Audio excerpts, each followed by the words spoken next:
Dieu créateur du ciel et de la terre. C'est différent, bien sûr. Incroyable. Bien sûr. Je vais vous dire une chose. De quelle église? Non, attendez, parfait. Je vois le pasteur de l'autre côté. Je voudrais dire au pasteur... Dieu. C'est très grave ça. Ce n'est pas grave. C'est très grave. Je vais vous dire une chose. Non, toi tu as d'abord dit qu'il était au-dessus de Jésus. Maintenant, il est Dieu créateur. Il est même... C'est lui qui est au-dessus de Jésus. Il est même au-dessus de Dieu. Pas au-dessus de Dieu. Il est Dieu lui-même. Il est Dieu lui-même. Il est Dieu lui-même. C'est lui le créateur. Maintenant, je vais dire... Je vais dire une chose. Attendez d'abord. Salut les illimités. Bienvenue sur ma chaîne. Ici, on parle de l'éducation sous toute sa forme, ainsi que de l'entrepreneuriat social. Car je crois fermement que l'éducation est le seul bien durable que l'on peut laisser derrière nous. Alors, si cela t'intéresse, abonne-toi pour ne pas rater les prochaines vidéos. Car ici, on réinitialise tout. Et je sais qu'ensemble, on va faire mal. Temps de l'Apocalypse. Ça, c'est des enseignements, parce que moi, je suis un adorateur de William Branham. Ça, c'est les enseignements de William Branham. Aujourd'hui, nous sommes au temps d'Apocalypse. William Branham qui était un être humain.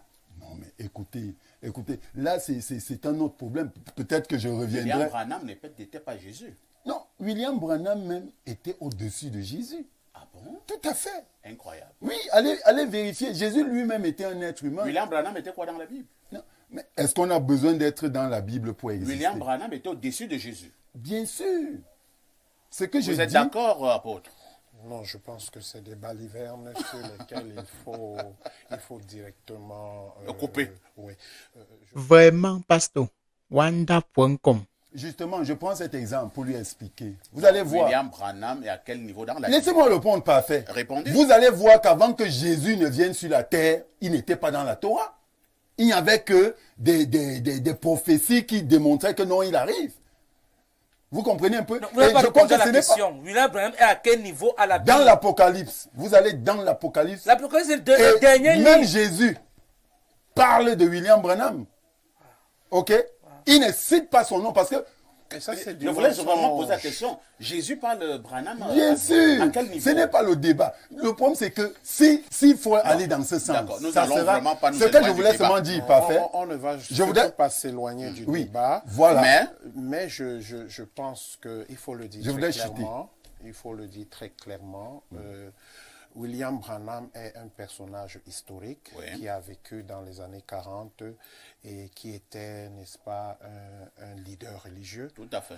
Mais comme beaucoup d'autres leaders religieux qui ont vécu, ils ont été adorés. Donc, lui, il est un adorateur de William Branham. Moi, je suis un disciple de Jésus-Christ. Et je pense que je suis un parfait évangélique. Et dans la Bible est mon livre de foi et de conduite. Donc, s'il n'y a pas quelque chose dans la Bible, j'y crois pas. Et mon expérience spirituelle fait en sorte que je remets en cause toutes ces choses que j'appelle des mensonges. Finalement, vous êtes seul sur ce plateau. François Sidney. Les mots sont morts. Les mots sont morts, parfait. Si c'était en vote... Non, je dis... C'est vrai que la vérité n'est pas toujours dans la majorité. Oui, non, je vais dire parfait. Je vous assure que les morts... Parce que les gens qui vous écrivent... Pour l'instant, vous ne nous avez pas encore démontré que les morts sont morts.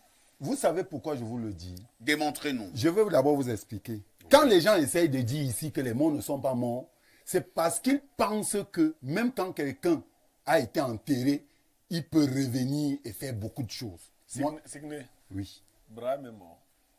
Brahim est mort. Physiquement, oui. Mais tout le monde meurt physiquement. Tout le monde meurt physiquement. Mais maintenant, William Branham vit. Il vit au-delà des rideaux du temps. Non, au-delà. Comment tu peux donc Pourquoi dire il est le seul? Branham, lui, vit? Mais parce que lui, il est Dieu créateur du ciel et de la terre. C'est différent, bien sûr. Incroyable. Bien sûr. Je vais vous dire une chose. De quelle église? Non, attendez, parfait. Massa. Au pluriel. Massa. Avec S. Sérieux. Parfait. Je vois le pasteur de l'autre côté. Je voudrais dire au pasteur... Dieu. C'est très grave ça. Ce n'est pas grave. C'est très grave. Je vais vous dire une chose. Non, toi tu as d'abord dit qu'il était au-dessus de Jésus. Maintenant, il est Dieu créateur. Il est même, c'est lui Il est même au-dessus de Jésus. Il est même au-dessus de Dieu. Pas au-dessus de Dieu. Il est Dieu lui-même. Il est Dieu lui-même. Il est Dieu lui-même. C'est lui le créateur. Maintenant, je vais dire. Je vais dire une chose. Attendez d'abord. Ce n'est pas le débat. On n'aura jamais de temps. Est-ce qu'on ne doit pas fermer l'église là? Calmons-nous d'abord. Honnêtement, si ça pense comme ça. Non, ici, tu sais Calmons-nous d'abord. Tu sais que Signé est mon ami. Mais est-ce qu'on ne doit pas vite fermer le truc? Je voulais dire un truc. La réaction. Est-ce que tu sais que je peux le prouver par la Bible? S'il vous plaît. Nous sommes une émission sérieuse, hein, François Sidney. Et vous dites que William Branham, c'est lui qui est Dieu. Vous le confirmez? Le jour, parfait. Non, même si je suis où, le jour où vous allez mettre un thème parlant de la divinité, je viendrai avec la Bible et appeler les pasteurs. Vous verrez la magie de la Bible. Vous insistez que Branham est Dieu? Bien sûr. Est-ce que c'est un débat? Je vais le prouver par la Bible. Maintenant, je voudrais dire est parfait. Donc Dieu a vécu avec nous. Bien sûr. Il mangeait le couscous. Est-ce que vous savez que il mangeait la sauce jaune? Est-ce que vous savez que Moïse était Dieu comme Jésus? Finalement, vous avez beaucoup de dieux. Non, pas beaucoup de dieux. OK? Moïse a été si Branham est Dieu, Moïse est Dieu. Jésus est Dieu. Parfait, ça vous gêne que je dise que Branham est Dieu? Non, je veux vous le démontrer. Il ne veut pas. C'est pour ça que je dis qu'il n'y a pas de temps. Et je dis que peut-être. Non, démontrez un peu. Bon, moi je voudrais vous dire que, ok. Prends notre temps. Quand Jésus-Christ était sur terre, d'accord, il a promis que le Saint-Esprit viendrait. Personne ne peut le nier ici. Est-ce que vous savez que selon la Bible, ok, dans la Bible, il y a la date exacte et le jour du retour de Jésus-Christ? C'est quelle date? Il faut qu'on soit... C'est ça qui vous dit que c'est trop compliqué. C'est quelle date? C'est trop... Est-ce que vous savez que... Gagnons en temps. Nous voulons avoir... Non, je viendrai démontrer le moment venu. Lorsqu'il y aura... Mais maintenant, parfait, ce que je voudrais dire en 2 minutes. Oui. Je vois des gens jeûner. Quand on ouvrira la Bible, les gens vont fuir. Je voudrais dire, quand les gens... Mais vous constaterez que la Bible est compliquée. Moi, je voudrais dire une chose. Le Saint-Esprit devait revenir. Le Saint-Esprit, c'est Dieu. Bien sûr. Bon, tu vois que tu ne connais pas la Bible. En bon? Oui. Jean 4, 24. Seigneur. Vous dit ce que c'est. Il y a Saint-Esprit et ça s'écrit de 2 manières dans les livres, dans les anciennes Écritures. Il y a le don de Dieu. C'est compliqué là. Mais tu permets que je dise quelque chose, non? Vas-y. Il y a le Saint-Esprit qui est le don de Dieu. Oui. Il y a le Saint-Esprit qui est Dieu lui-même. Mais c'est de lui qu'il parle. Et c'est lui, William Branham. Bien sûr. Mais ce n'est pas le Saint-Esprit qui est Dieu lui-même qui est venu à la fin. Je voudrais chuter pour dire que si on va dans l'hypothèse selon laquelle quand quelqu'un est mort, il est capable de revenir agir, c'est faux. C'est ce que vous voulez dire. D'accord. Ça, voilà mon point de vue. Sur cet angle, les morts sont morts. Parce qu'après la mort, c'est fini. Comme le pasteur a dit, c'est le jugement. Donc le mort ne peut plus revenir. Est-ce que c'est ce que vraiment le pasteur a dit?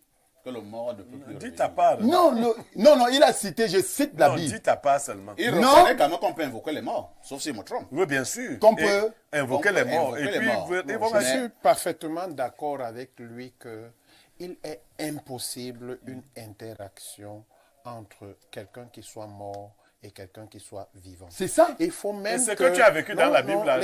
Laissez un peu, laissez-moi chuter. Il faut même avoir simplement un peu de bon sens.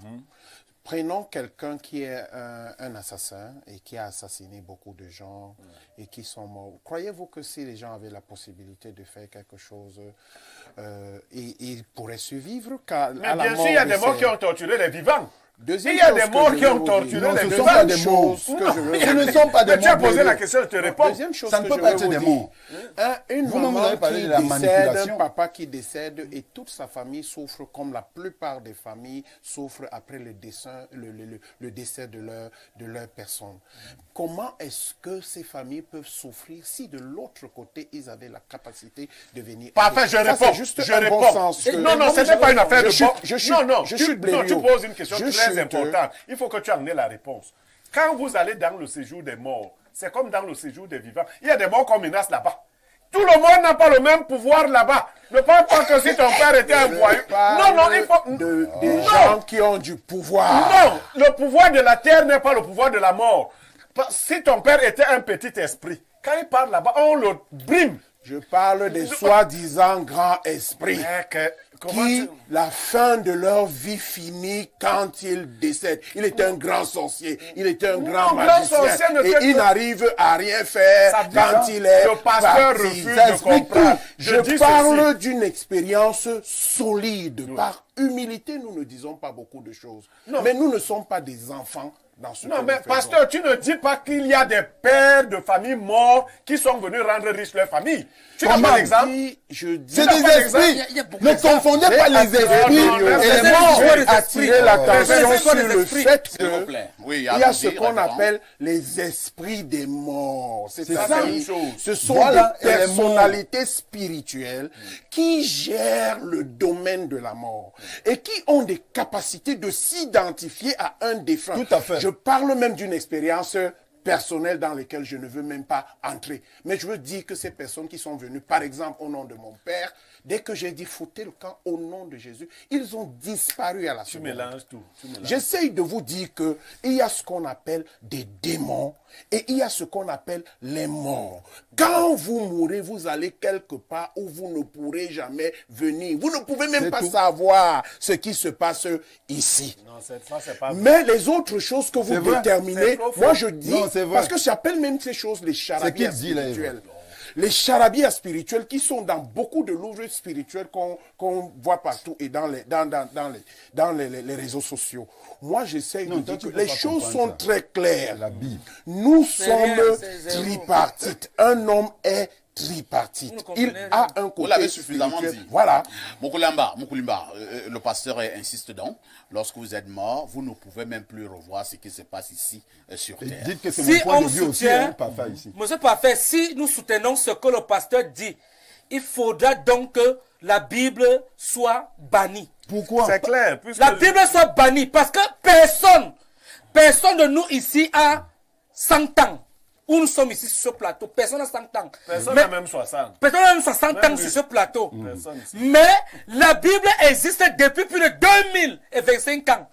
Non, pas 2025. Bon. Non, pas 2025. Prenons 2025 ans. Depuis plus de 4000 ans même. Donc prenons 2025 ans seulement. 4000 ans. Bon, Vous connaissez pas la Bible. Oui, personne de nous ici vous donnez souvent des jugements de valeur sur la Bible que vous connaissez pas. Permettez-moi de parler. Ce n'est pas l'argument. Vas-y. La Bible doit être bannie parce que tout ce qui est écrit dans la Bible, ce sont les gens qui ont existé.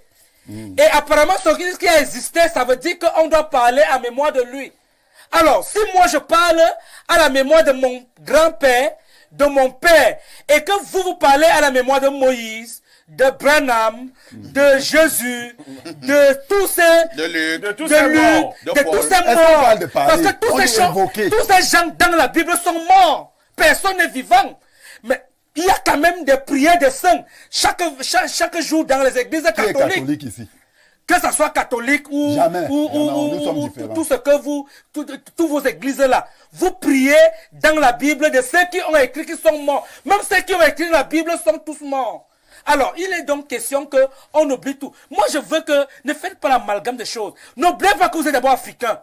N'oubliez pas que vous êtes d'abord noir et que vous avez une famille. N'oubliez pas que vous avez un père qui a existé. N'oubliez pas que vous avez une mère qui a existé, même si elles sont décédées. Le rapport avec la il y a un rapport. Il y a un rapport avec les vivants. Oui. Pourquoi? Parce que tout le monde sait qu'il y a un père qui accouche et il fait élever son enfant. Quand il part, on continue à l'appeler. Tous les Africains savent que le Dieu de nos ancêtres existe. La Bible a été imposée et nous connaissons, nous ne allons pas entrer dans les détails. Comment? Oui, c'est ça. Non, franchement, je crois que ce gars, c'est un embrouillé. Il s'embrouille tellement. Je crois qu'il doit revoir la rediffusion pour comprendre que tout ce qu'il disait là, lui-même, il ne comprenait pas ce qu'il disait. Il était tellement embrouillé. Il doit revoir la rediffusion. Parce que je ne comprends pas. D'abord, ici, il affirme mordicus que les morts ne sont pas morts. Jusqu'à dire que celui qui ne croit pas en ça, c'est son problème. Ensuite, là, il dit, toujours lui seul, que les morts sont morts. Mais finalement, il dit quoi alors? Il doit revoir la rediffusion. Moi, je crois que chacun est libre de croire en ce qu'il veut dans la vie. Chacun est libre de croire en ce qu'il veut. Mais il ne faut pas déranger les gens. Tant que ce que tu crois n'impacte pas les autres, il n'y a pas de souci. Il ne faut pas venir sur un plateau déranger les gens avec l'embrouille. Tu dis une chose et tu dis son contraire, lui, toi seul. C'est la philosophie. C'est alors son William Branham qui est Dieu et qui dépasse Jésus. C'est ça qui m'a alors fini. C'est ça qui m'a donc fini alors. Vraiment. Qu'est-ce que vous en pensez? Dites-moi ce que vous en pensez. Dites-moi ce que vous en pensez en commentaire. Parce que non, je suis dépassé.